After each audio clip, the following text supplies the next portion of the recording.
Our speaker tonight is Michael Nunez. Michael is a biology major who lives in Chickasha, but he relocated here from Central Florida to go to school. He is a biology major, yes, but his first passion is music. He's accomplished on the guitar, the bass, the piano, and the percussion, and he's been playing with bands since he was 16 years old. His interest in aquariums led him to a major in biology. He's a workout nut, I'm told.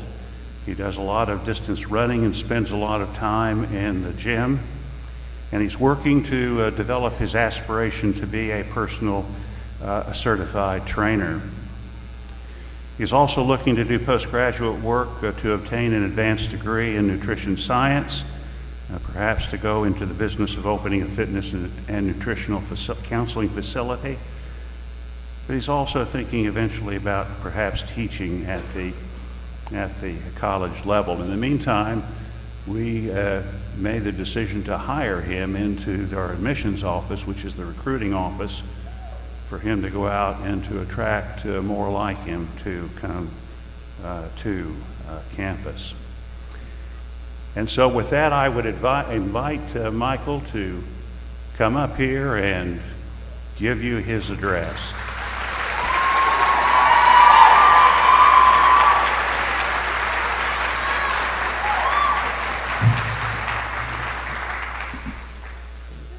I've been eating this thing all night.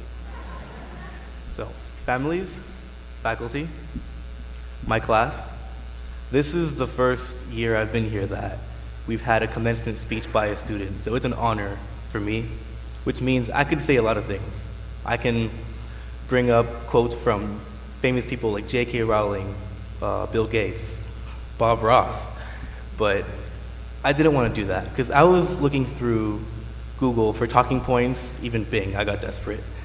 But I decided that class this great doesn't need a canned speech. I'm going to talk about our lives as USAO students. So, we all came from somewhere and for a reason. Maybe you came thousands of miles across the pond to study here or play something here. Maybe you were from town. Maybe your family always went here and you wanted to keep the legacy, or you're the first person in your family to ever go to college. Maybe you're a transfer or a non-traditional student that decided to come here because this neat little campus caught your eye. We all came from somewhere and for a reason, but we all ended up being this cool thing called a graduating class. Think about it. You might have been here for orientation or enrollment day. Maybe you went to all of the admissions event during the summer. Or maybe you just went here on the first day of class to get things done.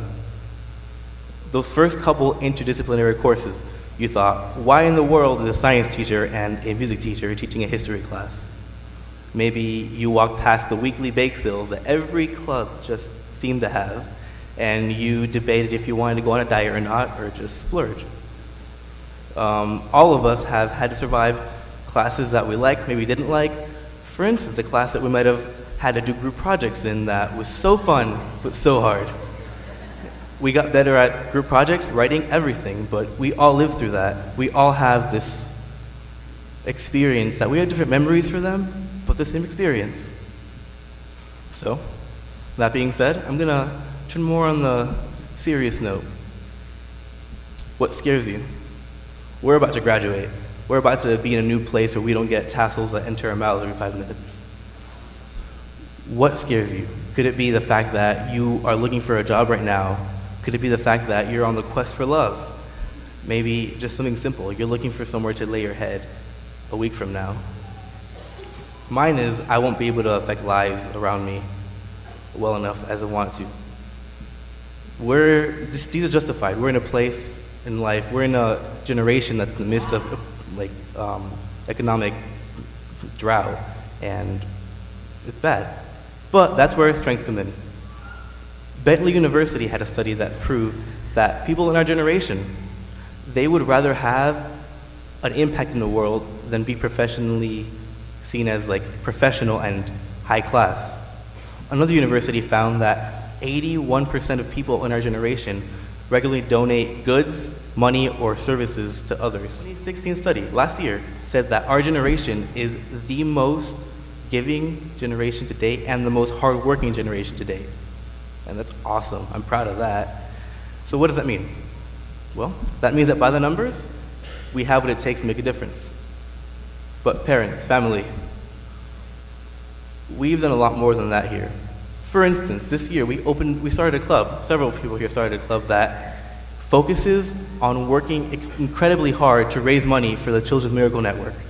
Another club here worked to make a carnival to raise money, raise money for a lot of cancer research and cancer help. We have done a ton of events and clubs here that have been incredibly helpful to the community and are still helping the community. And I'm proud of that. I'm sure we are all proud of that. And that's the kind of people that go here and that are graduating here. So we're graduating here as graduates of this school that are still afraid of taxes, but we know how to help people.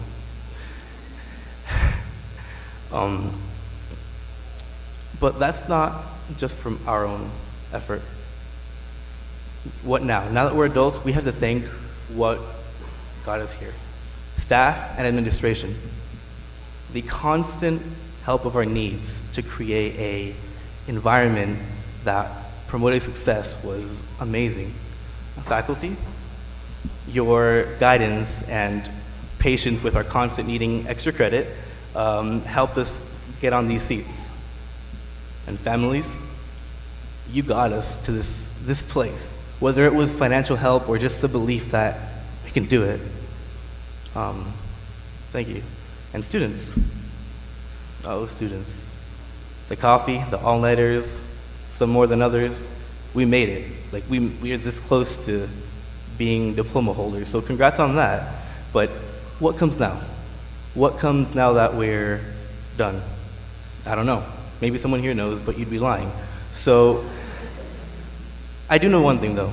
The people in my class were the club presidents, the Da Vinci's, the business majors, the people that made business happen, the people that were extremely persistent, non-traditional students. We were leaders of this campus. So let's make one more goal to be leaders in our society. Thank you.